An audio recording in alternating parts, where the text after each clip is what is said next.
지금 이제 대통령이 된 이후로 야당들이 흔드는 것은 생존 전략입니다. 예. 네, 그런 거고요. 그리고 대통령을 비판하고 공격하고 함으로써 자기들의 예전의 지지세를 복원하겠다. 뭐 그것이고요. 또 하나는 기싸움. 그리고 집권 초기에 좀 버르장머리를 고치겠다 하는 그런 속셈이 있을 거예요. 그래서 누가 뭐 부적격이다 아니다를 떠나서 적어도 한두 명은 우리가 낙마시키겠다. 정해놓고 관역을 정해놓고 쏘는 거죠. 근데 국민 여론이 지금 야당 뜻대로 안 움직여주는 것 같습니다. 오히려 반발하고 있는데. 그러니까 자유한국당의 논평들을 보면 뭐 문재인 대통령을 독재로 비교하고 폭거라고 그러고 그리고 무슨 홍준표 씨 같은 경우는 무슨 김정은이랑 비슷한 사람인 것처럼 이렇게 몰고 이철우 의원 같은 경우는 무슨 대통령 뭐 탄핵을 시사하는 듯한 발언을 하고 그랬는데 그래서 저도 오늘 트위터를 하나 썼죠.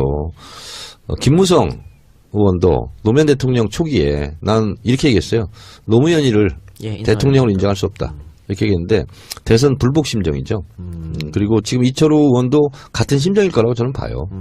그런 면에서 봤을 때 이분들이 갈 길이 너무 멀다. 역대 최다표처럼 졌는 주제에 뭐 그 불복할 그런 게 어디 있어? 그렇습니다. 그러나 이제 아까 조국 수석 관련해 가지고는 조국 뭐 죽인다 흔든다 그걸 넘어서 표현 자체가 심했지 않습니까? 오늘은 조국 조지며 떠드는 날이다. 그러니까. 그런 표현을 썼어요. 실제로. 그리고 또 이철우 의원 같은 경우에도 과거에 기억하실 겁니다. 세월호 관련된 막말을 한번 했었죠. 작년 12월인가? 그때도 세월호 학생들처럼 다 빠져 죽게 된다. 뭐 이런 말을 하고. 글쎄요. 이게 막말이 하루 이틀 했던 말이 아닌 것 같습니다. 너무 오늘 못 참겠더라고요. 요새 조용히 좀 지내려고 이제 현안 좀 살피면서 그러고 살려고 그랬는데 제가 페이스북에 글 하나를 썼어요. 근데 바로 기사가 돼갖고 여러 개 가지고 나왔는데 뭐냐면 이거예요. 작년 이맘때 청와대 민정수석이었던 우병우를 우리 국민들이 얼마나 알고 있었습니까? 그때 야당이었던 더불어민주당이 청와대 인사에 미주알 고주알 그렇게 간섭을 했습니까? 그리고 청문할 것은 법대로 하고 청와대가 알아서 할 것은 하면 되는 거지. 뭘 이렇게 간섭을 하느냐. 그리고 그 비트말 때문에 이제 기사가 됐는데 야당은 각자 자기들 당 지지율 들여다보고 민심이 어디로 갔는지 왜 그랬는지 제대로 잘 살펴보시기 바랍니다. 그리고 그 맨 뒤에 한 줄. 제가 봐도 일부 국회의원들 월급이 아깝습니다. 라고 써놨어요. 근데 이 사람들이 지금 앉아서 오늘은 조국만 조져라. 이게 국회의원들이 할 짓입니까? 수준 낮아. 그리고 청문회 보셨습니까? 청문회 와서 한 내용들. 거기서 무슨 그 3,200만 원짜리 땅을 갖고 투기를 했느니 시집을 무슨 뭐 피감기관에다 몰았느니 그게 솔직히 그 국민들 보는 데서 그 청문회에서 국회의원들이 그 정도 준비해 갖고 나와가지고 그거 그렇게 얘기하는데 부끄럽지 않았는지 저는 창피하더라고요. 그래서 이거 야당 국회의원들 여당도 마찬가지입니다. 이 세비가 아까운 사람들 많습니다. 국민들이 좀 지켜보고 저는 나중에 이런 거 법 하나 만들어가지고 정말 국회의원들도 이제 검증할 수 있는 그런 것 좀 했으면 좋겠습니다. 그래서 지금 야3당이 국회 운영이 흔들기 위해서 국회 운영위를 개최를 했는데 지금 민주당 같은 경우에는 국회 운영위원장을 여당으로 교체해야 된다. 그게 관례다. 이런 얘기가 있는데 아직 임기가 있다는 얘기도 있어요. 이게 뭐가 맞는 말이에요? 둘 다 맞아요. 뭐냐면 이제 원래 여당 또 제1여당 다수당이 운영위원장을 하는 건 당연한 겁니다. 근데 또 19대 국회 개원 협상할 때 국회의장은 민주당이 가져가고 운영위원장은 새누리당이 한다. 그렇기 때문에 또 그것도 유효한 것도 맞고. 법사위도 줬잖아, 근데. 네, 그렇습니다. 그러니까 정보위 개원 협상을 할 때는 그 2년을 얘기하는 거거든요. 상반기. 예, 아직 그래서 임기 남아 있다. 각자의 주장이 일리가 있는 것은 다 사실입니다. 이게 국회법에 규정이 있어요. 40조의 상임위원회 임기가 2년으로 돼 있다라고 돼 있고 또 41조의 상임위원장 규정이 있는데 상임위원장의 임기는 상임위원으로서의 임기와 같다라고 해서 운영위원장도 2년입니다. 그리고 또 재미있는 규정이 각 교섭단체의 대표위원, 원내대표가 되겠죠. 자동적으로 국회 운영위원회 위원이 된다라고 해가지고 정우택 이제 원내대표가 오늘 이제 진행도 하고 했는데 뭐 오늘 국회에서 있었던 거 보니까는 참 가관이더라고요. 그러니까 이거 야당에서 국회 운영위원장 자리 안 내놓으면은 교체할 가능성이 없는 거 아니에요? 교체는 물리적으로 불가능합니다. 그게 얼마나 어이없는 일이 또 벌어졌냐면은 교문위가 이제 5층에 회의장이 있어요. 그런데 그 당별로 가서 회의를 하는 방들이 있잖아요. 따로. 당별로 뭐 자기들 개인적으로도 얘기들 하고. 근데 그것이 다수당이 그 가는 방이 바로 옆방이에요. 그 방은 한 10몇 명이 앉을 수 있는 제대로 된 회의실이 갖춰져 있고, 그리고 두 번째 땅이 가는 데는 위원장실을 가요. 그렇잖아요. 그러면 그 여태까지는 그 새누리당이 그 큰 방을 썼어요. 그런데 이번에 여야가 바뀌면서 우리가 수가 더 많아진 데다가 이쪽에 당이 둘로 갈렸으니까 그 방을 우리가 쓰게 된 거예요. 그 우리가 쓰고 저들이 유성엽 위원장님 방에 이제 그분들이 가서 쓰는 거. 우리가 여태까지 썼죠. 거기 1년 동안. 방을 바꿔달라는 거예요. 왜? 불편하대. 유사야당이래. 거기. 유성엽 위원장이나 그 국민의당의 위원장실이 자기들하고 같이 그 뜻을 함께하는 그 정당이 아니기 때문에 같은 야당으로 볼 수가 없기 때문에 이쪽 방을 달래는 거야. 턱도 없는 소리를 하고 있는 거야. 앞에서 좀 얘기해보라 그래. 아니 다수당이 갖는 방이잖아요. 이 방은. 지금 이게 위원장도 똑같은 이런 식이에요. 어떻게 그런 얘기를 해요? 그들 앞에는 법도 없어요. 참 창피한지도 모르고. 그래서 누가 그러더냐. 앞에 와서 얘기하라 그래라. 제가 그랬어요. 창피한 일이 한두 개가 아닌데. 아 진짜. 오늘- 지네들 당 지지율 좀 보라 그래. 스스로 좀. 또 하나 좀 제가 창피해 보면서 죽겠어, 웃겼던 진짜. 게 정우택 이제 운영위원장이죠. 예. 국회 운영위원장이 이런 말도 했습니다. 민주당 의원들에게 그렇게 하면은 정회될 줄 알고 하는 거 아니냐. 그렇게 진행 안 된다라고 했는데 글쎄요. 민주당 의원들이 정말로 정회 또는 휴회를 노리고 그렇게 소동을 피운 건지 만약 그렇지 않다고 한다면은 정우택 위원장이 너무 오버해가지고 그렇게 한 거 아닌가. 근데 정우택이라는 사람은 참 이력이 여러 가지 많더라고요. 예.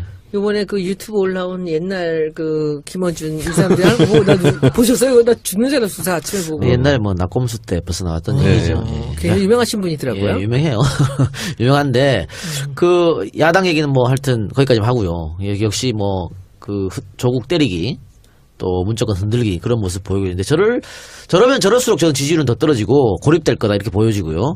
지금 그 안경환 법무장관 후보가 자진 사퇴를 했습니다. 저는 이것이 이제 대통령 부담을 덜어준 것에서 오히려 좀 잘 된 게 아닌가 싶은데 왜냐하면 강경환 후보자 같은 경우에는 국민 여론이 압도적으로 찬성이 많았어요. 임명해라. 60% 이상. 반대는 30%밖에 없었거든요. 그런데 안경환 후보자 자진사퇴 책임에 대한 여론조사가 있었는데 후보 개인 책임 51.6, 청와대 책임 36.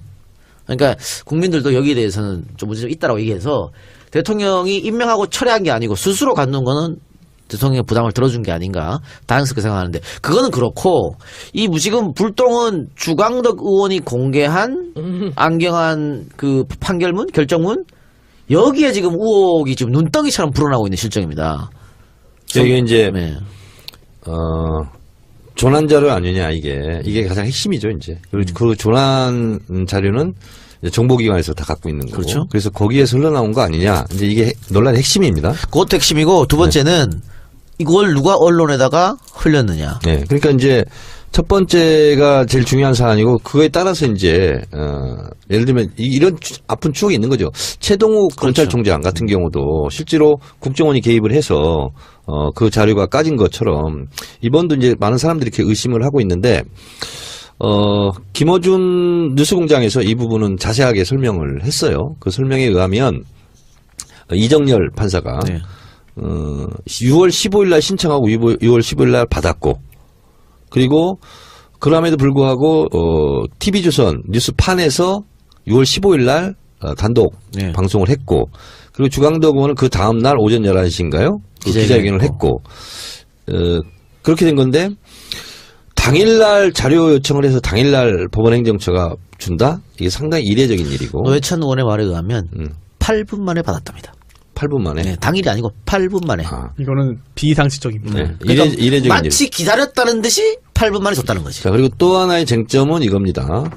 두 가지 버전이 있다, 지금. 예, 이름이 가려진 게 있고, 가려지지 않은 게 오픈된 게 있고. 이게 있고.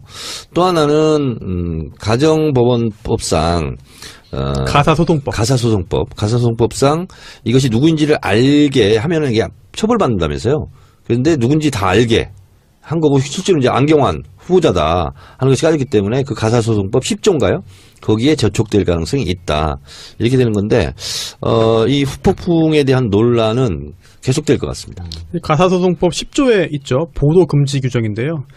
가정법원에서 처리 중이거나 처리한 사건 관련해서는 본인이 누구인지 짐작할 수 있을 정도로 뭐 이제 하면 안 된다. 그리고 또 이 가정법원에서 했던 그런 가사 소송의 결정문이나 판결문도 아무나 입수할 수 있는 게 아니라 관련성이 있는 걸 소명해야 되는데요. 하지만 이거는 주광덕 의원이 국회에서 국회의원으로서 그리고 또 법사위원으로서 또한 인사청문위원으로서 후보자 검증을 위해서 요청한 거기 때문에 그거는 문제가 없을 겁니다. 아니야. 그것도 법의 금지예요. 위원회에서 의결을 해야 돼. 위원회 의결이 아니었어요? 그 주광덕 혼자 했잖아. 혼자 했어요? 그래서 그걸 갖고 물고 늘어지니까 주광덕이 뭐라 했냐면 관례다 그랬거든. 에이, 그거는 법적으로 볼 때는 그 법적으로 문제가 있죠. 그러니까 자기도 알아 그거를. 혼자 했어요. 관례라고 그랬어. 저는 그래서. 이상하네 이거는. 이상하네요. 법원행정처가 또 노회찬 의원도 이런 말도 했는데 법사위원이었잖아요. 지금도 법사위원인가요? 노회찬 의원이? 뭐 예전에 많이 했죠. 오래 했죠. 그런데 그 당시에도 법원행정처에 어떤 자료를 요청하면 정말 닥달하고 요청하고 재촉해도 빨라야 하루 걸렸다. 그럼 이거는 어쨌든 그 모든 시상 정보가 오픈돼서 TV조선에 까진 거잖아요. 네. 그러면은 그 10조를 위반한 건데 이거는 어떻게 그 자기 자료를 오픈된 사람이 고소해야 이 사건이 진행되는 겁니까?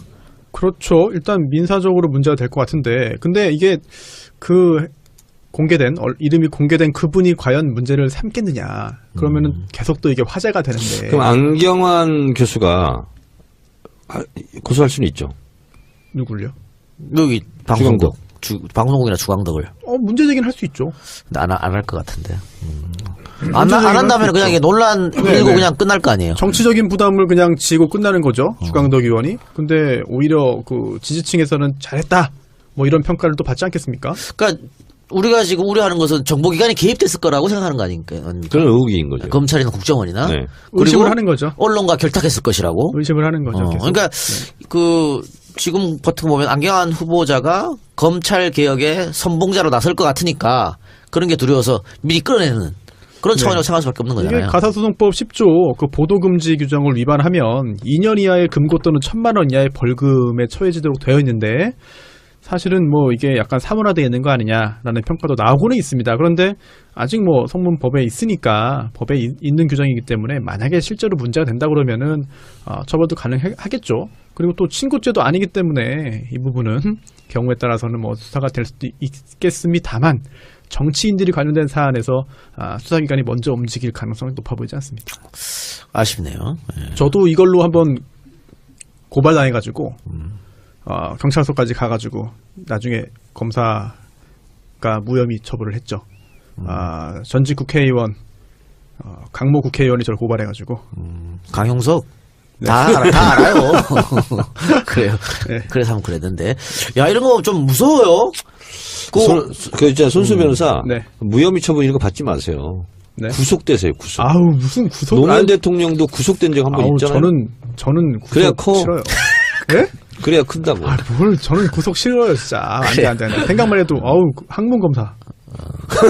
안돼. 안 해본 사람이 어떻게 한 거 네? 같이 얘기를 해요? 저희 여기 서 있을 때 얘기했잖아요. 요즘엔 기계로 그게 한다. 무서워서 구속을 싫다고? 그것도 무섭습니다. 손혜원 의원은 이제 좀 연로하시기 때문에 이제 저 나이 때는 들어가면 안 돼. 근데 손수 변호사는 앞날이 창창하잖아요. 그런 거 한번 경험해보는 것도 저보다 괜찮아요. 나이 많은 분들 들어가 계신데요. 뭐. 아니 그거는 이명박 정권이나 네. 박근혜 정권 때 들어가면 후원장이지만 맞아. 요즘 들어가면 그거 안 안 돼요. 됩니다. 큰일 나. 아니구나. 안 돼. 이제 스크래치야. 세상이 바뀌었어. 세상이 그럼, 바뀌었어. 인생의 진짜. 스크래치 절대 들어가면 안 그럼요. 됩니다. 예. 자 그리고 김희수 헌재 소장은 그러니까 다른 사람은 지금 국회 청문회에서 만약에 뭐 채택을 안 해줘도 대통령 임명하면 되는 거 아니에요. 네. 근데 김희수 헌재 소장은 그게 아니잖아요. 본인 표결이 필요하죠. 네. 근데 계속 딜레이 되고 있어요. 이건 왜 딜레이 자꾸 되고 있는 겁니까? 야당이 협조를 안 해서 그런 건가요? 일단 국민의당이 지금 반대하고 있으니까요.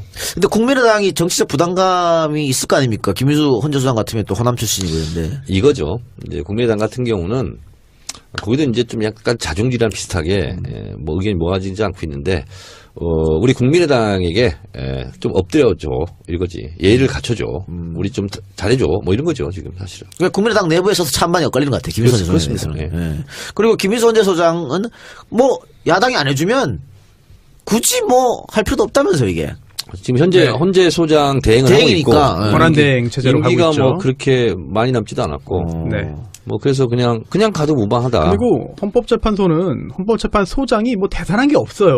그리고 반드시 헌법재판소장이 권한대행이 아닌 임명이 되어 있어야만 되는 것도 아니고 또 하나가 이렇습니다. 헌법재판소장은 헌법재판관 중에 이제 임명하도록 되어 있는데요. 아예 헌법재판관으로 임명하면서 헌법재판소장으로 동시에 새로이 임명하는 경우에는 이제 인원수가 안 채워지니까 문제가 되겠지만 지금은 김희수 후보자 같은 경우는 이미 헌법재판관이잖아요.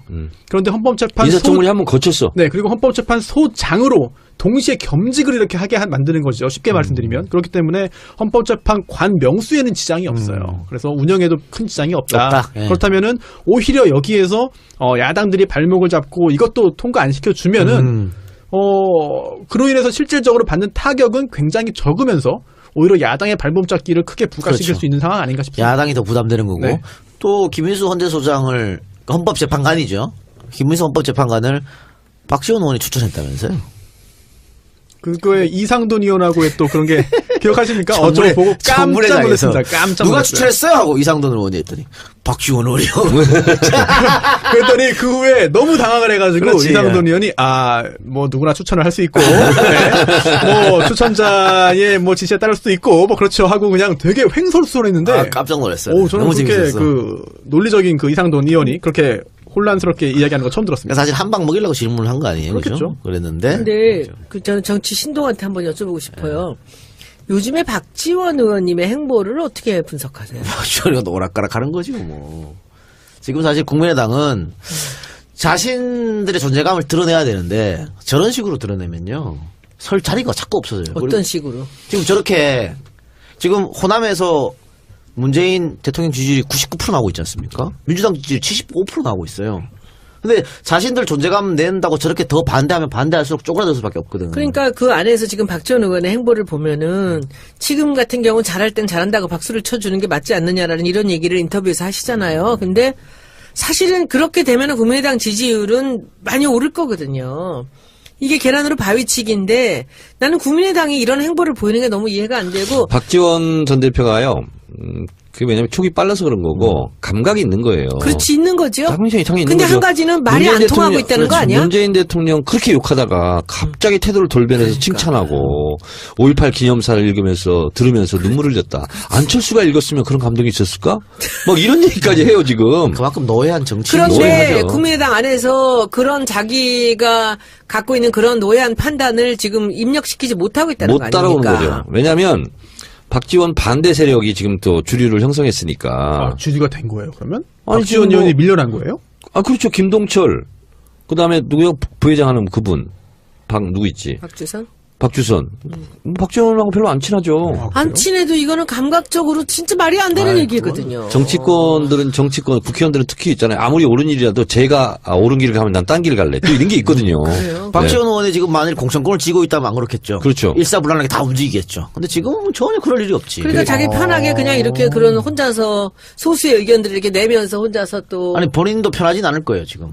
그럴까요? 저게 어떻게 편합니까? 그러니까 이제 박지원 같은 경우는 지금 이제 연세도 있으시고 다음에 또 하겠냐. 뭐 이런 것도 국민의당 내부에서 있을 수 있죠. 다음에 또 할까요? 할 수 있죠. 목포에서는 또 한다고 그러시지 않을까? 그러니까 당장 지방선거가 1년밖에 안 남았잖아요. 거기서도 뭐 공천에서 관여하고 싶고 할 텐데 이런 식으로 나가면 호남에서 전멸이지. 제가 그래서 박지원 전 대표한테 제가 전화했어요. 요즘에 또? 네? 최근에? 아니 이낙연 국무총리 그 통과된 날 고맙다고 앞으로 잘 지내자고 이렇게 전화했죠. 제가. 그랬더니 뜨거워 안 하세요? 아니 뭐 당황하면서 막 끊으라고 막 그래가지고 왜 끊어요 그러면서 계속 내 말을 했죠. 끊으래요? 네. 끊어 막 하더라고 당황해가지고. 그러니까 국민의당이 이러지도 못하고 저러지도 못한 그런 상황 근데 같은데. 이 작가 얘기했듯이 호남 지지율이 워낙 높기 때문에 문재인 대통령과 더불어민주당 그렇기 때문에 호남에 내려가면 호남 사람들이 가만두겠어요. 그럼요. 다 당신들 지금 뭐 하고 있는 짓거리냐고. 그렇게 혼나고 이제 올라오는 거예요. 근데 그러고 싶다가도 본인이 또 여의도의 자존심이라는 게 있거든. 배지의 자존심. 그것 때문에 지금 그러는 거예요. 그런데 제가 국회의원 해보니까 1년 해보니까 지역에 내려가거나 그러면요 자기 지지자들한테 둘러싸이면 그런 얘기 못 들어요. 아니 행사장에 가면 그런 얘기 많이 듣죠. 그런 얘기 할까? 당연하죠. 아유, 주민들은 잘 안 그러던데 앞에서는 좋은 말만 하지. 안 그래요. 해요. 예. 호남의 정서상 지금 있잖아요. 워낙 지지율이 높고 지금 정반대로 지금 뻘짓하고 있기 때문에 국민의당은 당연히 뭐라고 닦아 세우죠. 근데 그러면 저렇게 행동할 수 있을까? 그게 아까 얘기했던 여의도 정치하고 또 다른 점이 있기 때문에 그럴 수 있는 거죠. 자, 그럼 이렇게 되면 당분간 국회 파행은 좀 이어질 것 같아요. 그러면서 이제 글쎄, 큰일 났어요. 예, 대통령이 요청한 여러 가지 것들도 지방 행사 같은 거 다 잡아놨는데 이거 다 어그러지네 국회 자, 생활이. 여당은 앞으로 어떻게 되겠습니까? 좀 슬슬 달래가면서 해야 될까요? 아니면 그런 거 없어? 마이웨이 해야 될까요? 이제 문재인 대통령의 이제 캐릭터를 좀 살펴볼 필요가 있는데요. 쉽게 고개를 숙이고 사과도 하고 양보도 하고 합니다. 근데 본인이 이건 아니라는 것은 끝까지 보여요. 가요. 그 양면성이 있어요. 맞아요. 그래서 외유 내강형이거든요. 네. 그러니까 이거는 내가 사과할 거 있으면 사과하고 네. 뭐 얼마든지 할 수 있어요. 근데 따지지 않고 재지 않아. 원칙에서 어긋난다. 네. 이거는 정치적으로 타협하면 안 된다. 그런 거는 끝까지 마이웨이 고거든요. 진짜 무서운 분인 것 같아요. 무서워요. 그 역대 대통령이 지지율이 반짝 올라갈 때가 언제냐면 미국 대통령 만나고 나서입니다. 한미 정상회담 가면 항상 올라가거든요. 지지율이 늘 올라가는데 6월 30일 날 6월 말일 날 또 예정돼 있잖아요. 네. 갔다 오면 강경화도 마찬가지고 문 대통령도 마찬가지고 지지율이 올라갈 겁니다. 그랬을 때 야당은 더 반대를 못해요. 국민 지지율 자꾸 올라가기 때문에 그때 야당이 어떻게 나올지 한번 또 지지율에 지켜보는 관심 없는 것 같아요 저는. 지금 이 야당 자유한국당 사람들이. 같은 경우 바른정당과 좀 다른데 스탠스가 자유한국당 같은 경우는 욕 먹어도 좋다요 지금. 그러니까 그리고 아무 상관없다는 것 같아. 어버이 연합 이런 데에서만 지지를 잃지 않으면 된다. 지금 그 생각인 것 같아요. 근데 자유한국당도 물론 밖으로 보여준 스탠스는 그런 건데 내부에서는 부글부글 끓는 의원들 굉장히 많이 있습니다. 그러겠죠. 네. 왜냐하면 이렇게 가면 내년 지방선거에 TK하고 그러니까 대구 경북에서만 얻고 다른 데 전멸이거든. 이런 식으로 가면 그렇죠. 알고 있어요 본인들도. 변수는 없을까요? 1년 동안? 이런 식으로 가면 없다고 봐요. 앞으로 대통령의 지지율이 계속 올라갈 거예요. 지금 같은 때 저는 우리 당 의원들이 지역구 기반을 확실하게 잡아놨으면 좋겠어요. 그 지선에서 그냥 완전히 말살을 그렇죠. 시켰으면 그렇게 해야 좋겠어요. 됩니다. 예. 이게 이렇게 이 사람들이 이렇게 나올 때는 이 지역에 치중을 해야 돼요. 그렇게 해줘야 되는데 지선에서 정말 지금까지 전무후무한 그런 기록적인 일을 우리가 한번 해봤으면 또 좋겠어요. 지지층의 이완과 반대파의 또 결집 이런 걸 아니면 또 묘한 또 견제 심리 이런 것도 우려 안 해도 될까요? 근데 야권이 지지멸렬할 수밖에 없고 자기들이 아마 회복하는 데는 상당한 시간이 필요할 텐데요. 딱 하나입니다. 이 사람을 중심으로 뭉쳐야 되겠다 하는 그 사람이 안 보이는 거예요 지금. 그러니까 야권의 대항마가 지금 없어요. 근데 홍준표죠. 생길 것 같지도 않아요. 네. 그리고 홍준표는 우리 더불어민주당이나 이런 데서 안 건드려도 돼요. 국민의당에서 다 알아서 요리할 겁니다. 국민의당이요? 네. 어제 이혜원 의원하고 판도라 같이 다른 정당? 해봤는데, 예. 그러니까 우리가 자유한국당 싫어하는 것보다 더 싫어합니다. 홍준표 땡큐지 뭐. 말에 오늘도 항상 걸어가지고. 오늘도 그런 말 했어요. 바른정당은 뭐 당연히 무너질 것이다, 흡수될 것이다 하면서 자유한국당에서 뭐 정당으로 보지 않는다. 자유한국당에서 떨어져 나간 기생정당이다. 그러니까 오늘 또 그런 말도 했어요. 홍준표 씨가 누가? 당대표가 됐으면 좋겠어요. 될 것 같고, 그럼 뭐 영원불변 야당하는 거죠. 그리고 지방선거가 중요한 게 지방선거에 완벽한 승리를 거두어야 다음에 있는 총선에서도 연결됩니다. 그러니까 지방선거를 좀 열심히 좀 했으면 좋겠어. 저는 우리 당의 지역구에서 다들. 이게 뭐 지자체장 다 선거 중립 지키고 당연한 줄 알지만요. 뺏기면 그건 어떻게 될지 모르는 거예요. 지방의원도 중요하잖아요. 그러니까 이게 선거가 이렇게 지방선거 쭉 하잖아요. 지방선거, 구의원 선거, 뭐 도의원 선거, 시의원 선거 하잖아요. 대부분 사람들이 선거를 어떻게 하냐면 1번 찍으면 주룩 1번 찍고 2번 찍으면 주룩 2번 찍지. 네. 1번 찍었다, 2번 찍었다, 3번 찍었다 이런 사람 거의 없어요. 그래서 서울시장이 제일 중요합니다. 오늘 또 보도 하나 나왔더라고요. 이재명 성남시장이 서울시장 출마 가능성을 좀 시사했습니다. 그러니까 지금 박원순 시장이 1등이고 이 시장이 2등이고 이렇게 이런 실수인데 박 시장이 출마를 안 한다면 이 시장이 1등이에요. 박원순 현 시장의 어떻게 거취에 생각하세요? 따라서 거기에 대해서는? 결정하겠다. 아니 그건 이 시장이 얘기했으니까 박 시장이 어떻게 하냐에 따라 자기 거취를 결정했다 그러면 했으니까. 박원순 시장이 다시 3선 도전하면은 경기지사로 출마하나요? 경기지사는 안 간다고 본인이 얘기했어요. 왜냐하면 경기도지사는 아직도 잘 통하고 있구나. 이건 절대 끊으면 안 돼. 잘하니 늘 통했어. 경기도지사는 제가 떠보려고 한 건 아닙니다. 대통령 후보들의 무덤입니다. 경기도지사 출신이 한 번도 올라온 적이 없어요. 그렇네요. 기억해봐요. 아무도 없어요. 거기 원래 그 대권 주자였다가 브라큐. 경기도지사를 가는 순간 죽어요. 손학규, 김문수, 남경필 다 그렇잖아. 근데 저는 시장 후보로 지금 아무도 생각지 않았던 사람이 나올 것 같고 그 사람이 될 것 같아요. 서울에? 그건 뭐 경선도 할 수도 있겠고. 그리고 지금 누가 경선을 해? 아니 경선할 수도 있죠. 그리고 지금 인천 같은 경우에는 저기 민주당이 아니잖아요. 유정복 시장이죠. 예, 자유당이잖아. 그러니까 인천에 또 누가 출마하느냐. 우리. 그렇죠. 그것도 관심거릴 수 있죠. 박남춘 의원이 생각하고 있지 않을까? 생각은 하겠죠. 예. 근데 하여튼 저는 이번 시장은 항상 대통령이 되는 지름길 아닙니까? 그렇죠. 예. 그러니까 시장에 많은 사람들이 꿈을 갖고 있는데 지금까지 한 번도 거론이 되지 않았던 사람이 착 나와서 될 것 같아요. 그러니까 시장이 왜 돋보이냐면 시장이 내가 이런 서울시장이요. 어떤 시장이든 어. 내가 이런 성남시장도 마찬가지잖아. 네. 이런 행정을 보이겠다 하면 딱딱딱 하면 그게 눈에 탁탁탁 보여요 국민들이. 바로 가시적 효과가 있죠. 도지사는 안 보여. 아 그래요? 도지사는 전체를 컨트롤하지 내가 하는 게 없어요. 내 몫이 별로 없어요. 그렇지. 그래서 그렇기 때문에 무덤이 되는 거야. 아니 인천만 해도 지금 유정복 현 시장이 아주 대표적인 친박 아닙니까? 예. 정말 친박인데 일은 잘하나? 네? 일은 잘해? 저는 직접 모르겠습니다,만 그 시정 만족도를 보면은 하위권입니다, 굉장히. 그런데 인천은 뭐 안상수 때부터 늘 그랬지 뭐. 뭐 그렇긴 하죠. 예. 근데 그때 그게 아직도 회복이 지금 안 되고 그러니까. 정리가 안 되는 거거든요. 이해가 안 돼. 근데 이번에 유정복 시장이 과연 다시 나올지. 그래서 저는 될지. 우리 국회의원들이 지금 정말 지역구 잘 다져야 될 때예요. 그럼요. 예, 그렇게 해서 우리가 지방선거를 그야말로 정말 기가 막히게 성공을 해놓으면은 정말 우리가 상상도 못하는 그런 행동을 하고 있는 이 야당들의 행태가 더 이상은 힘으로 우리한테 맞상대가 안 된다라고 생각하면서 반성하게 만들 수 있는 계기가 지방선거입니다. 열심히 하고 계십니까? 저는 이번에 대선 1등 했잖아요. 그리고 이번엔 또 좋은 게 대통령 열심히. 공약대로 된다면은 이번 투표할 때 개헌 찬반 투표 하거든요. 그러면 제일 먼저 개헌 찬성에 찍고 111. 밑으로 111 쭉 찍는 거지. 좋아. 개헌 국민투표까지 같이 결부해서 한다면 1번이 뭐 제가 봤을 때는 한 70% 정도 힘쓸 것 같아요. 왜냐하면 사람 심리가 그렇게 돼 있어요. 개헌 찬성하면서 야당 찍기는 어렵거든요. 그래서 항상 개헌 논의를 하면 이게 블랙홀이 될 수밖에 없는 게 그냥 대통령 중심으로 그냥 갈 수밖에 없어요. 야, 근데 개헌안이 제대로 나올 수가 있을까요? 시간이 너무 논의해야죠. 그래서 야당이 제대로 생각을 한다면 아마 개헌에 대해서 이렇게 저렇게 온갖 명분을 붙여서 지선하고 같이 안 하려고 할 거예요. 그럴 가능성도 있어요. 오히려. 그렇게 대선에서 그럼요. 공약을 내세웠는데 우리는 안 할 수는 없는 거지. 야, 근데 따로 국민투표하면 우리로서는 하는 게 맞는 거고 야당으로서는 자기들의 생존 전략을 생각한다면 무조건 지선을 피해야 되는 그런데 거죠. 뭐 우리가 한다고 해서 저쪽에서 협조가 안 하면 안 되는 거니까. 불가능이죠. 불가능하니까. 제가 봤을 때는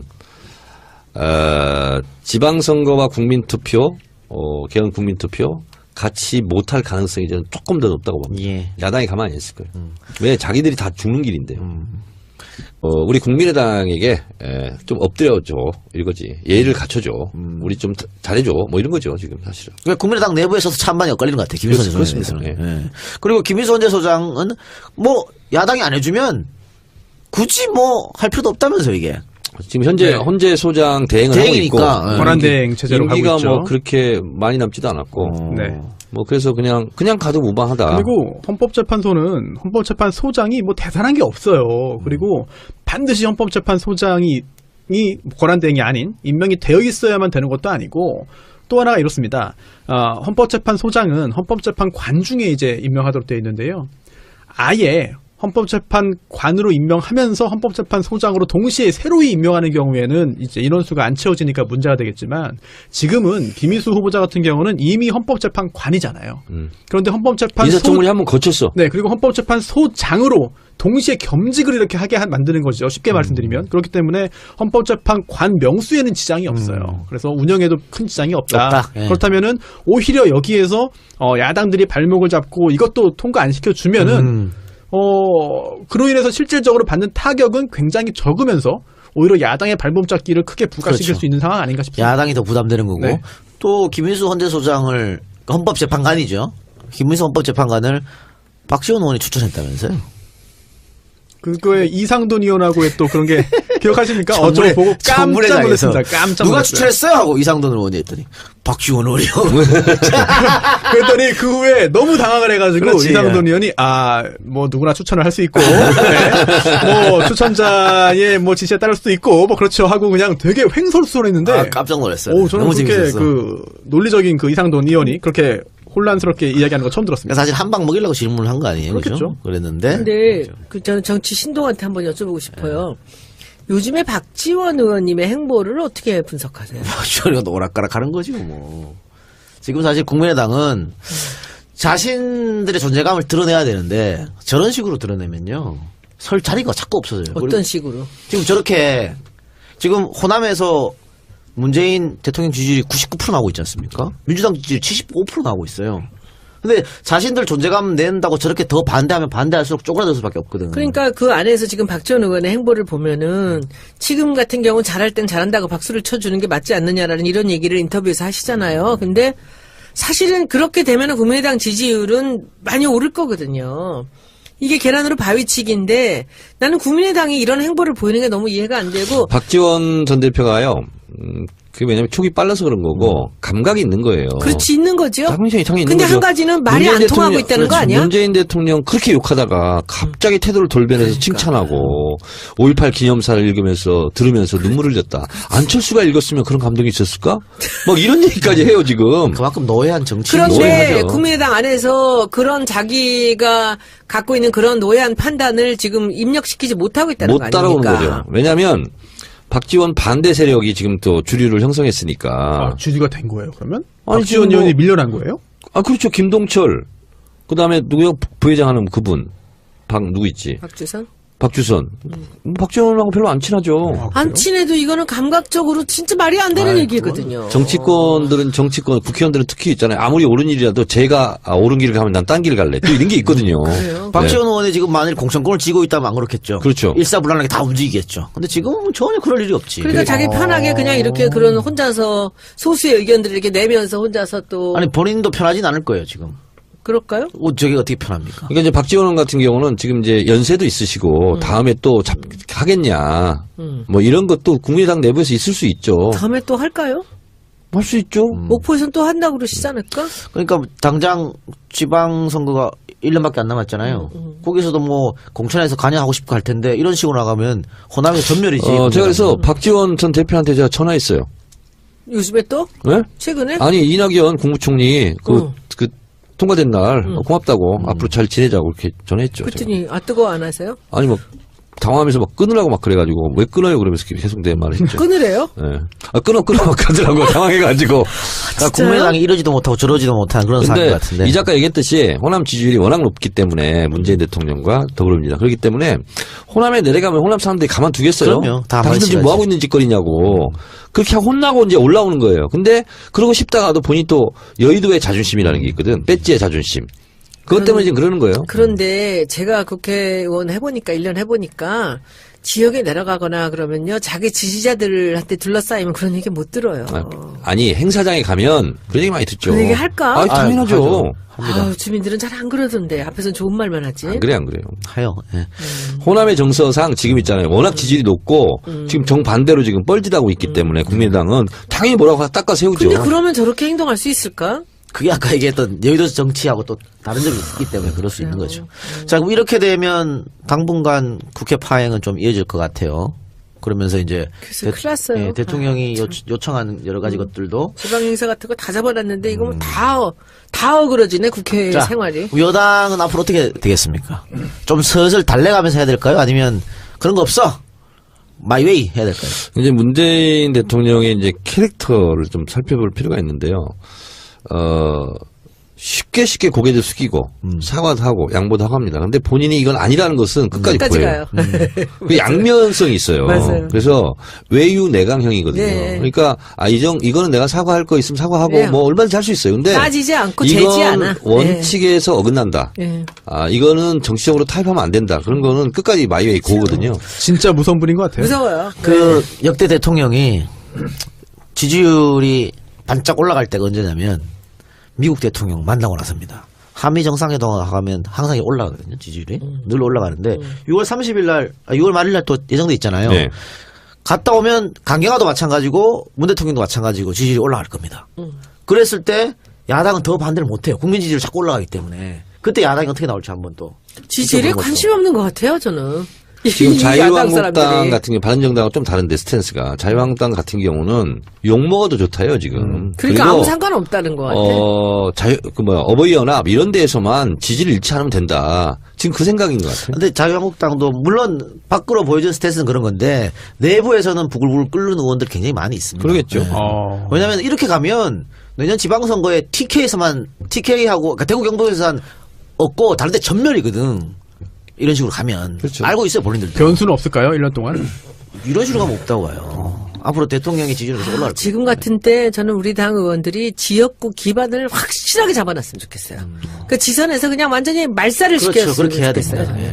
이게 이렇게 이 사람들이 이렇게 나올 때는 이 지역에 치중을 해야 돼요. 그렇게 해줘야 되는데 지선에서 정말 지금까지 전무후무한 그런 기록적인 일을 우리가 한번 해봤으면 또 좋겠어요. 지지층의 이완과 반대파의 또 결집 이런 걸 아니면 또 묘한 또 견제 심리 이런 것도 우려 안 해도 될까요? 근데 야권이 지지멸렬할 수밖에 없고 자기들이 아마 회복하는 데는 상당한 시간이 필요할 텐데요. 딱 하나입니다.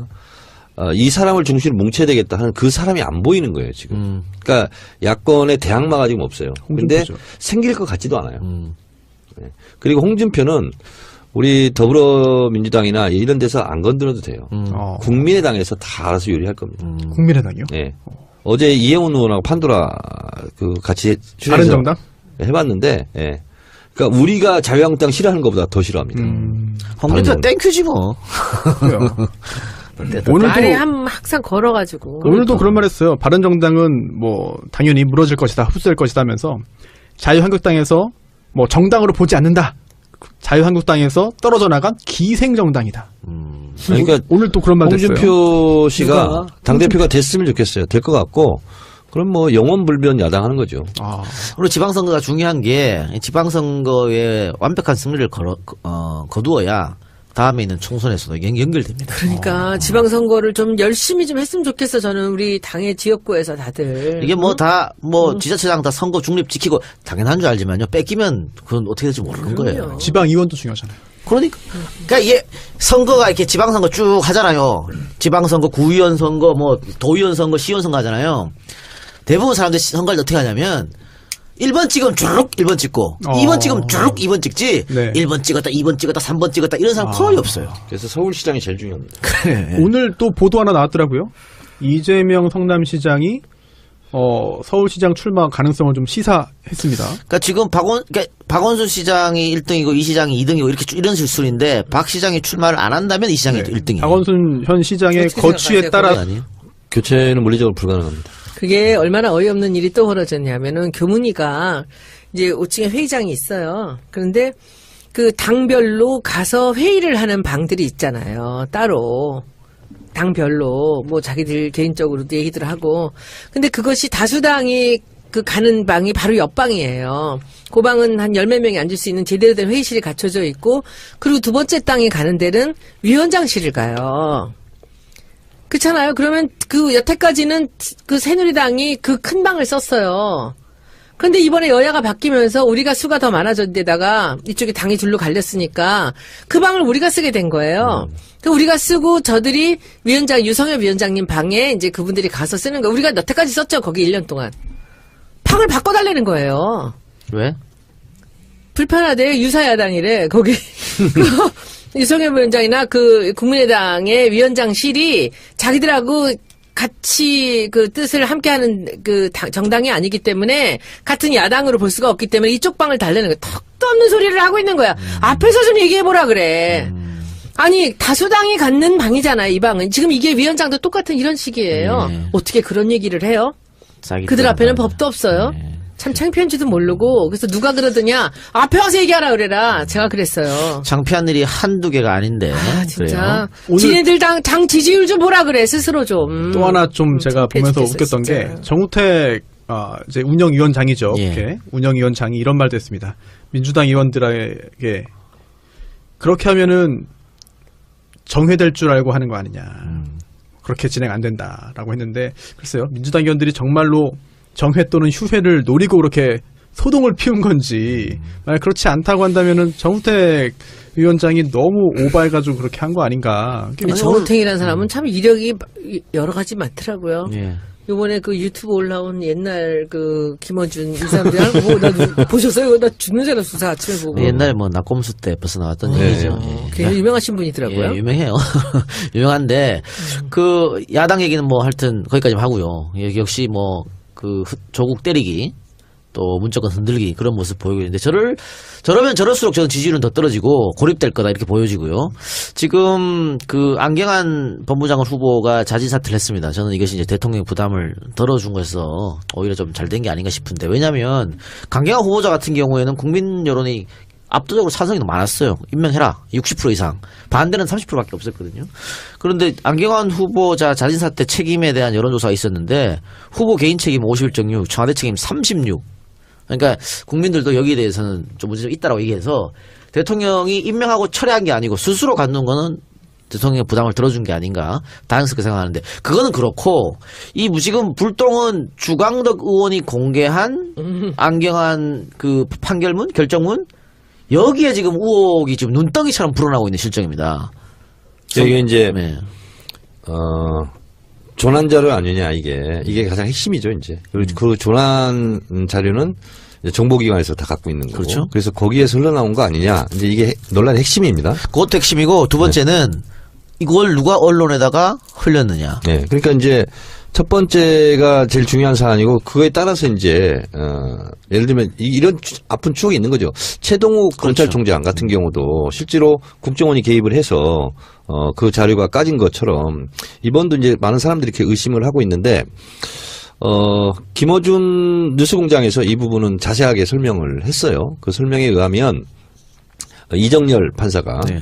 6월 15일 날 신청하고 6월 15일 날 받았고 그리고 그럼에도 불구하고 TV조선 뉴스판에서 6월 15일 날 단독 네. 방송을 했고 그리고 주광덕 의원은 그 다음 날 오전 11시인가요? 기자회견을 했고 그렇게 된 건데 당일날 자료 요청을 해서 당일날 법원행정처가 준다? 이게 상당히 이례적인 일이고 노회찬 의원의 말에 의하면 8분 만에 받았답니다.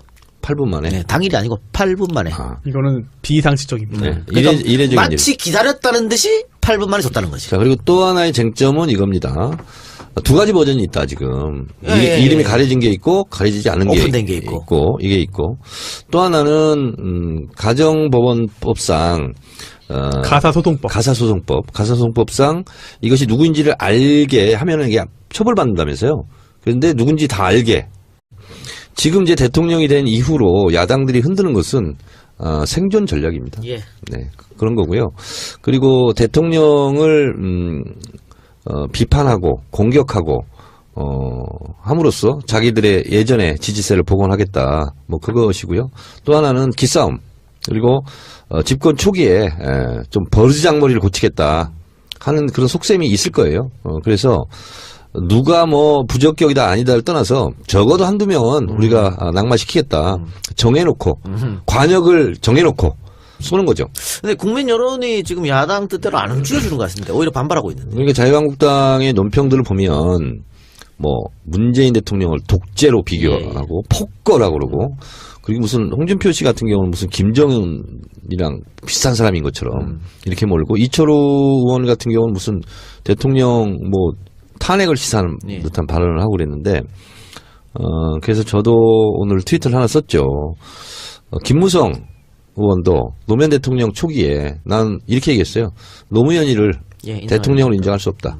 이렇게 얘기했는데 대선 불복 심정이죠. 그리고 지금 이철우 의원도 같은 심정일 거라고 저는 봐요. 그런 면에서 봤을 때 이분들이 갈 길이 너무 멀다.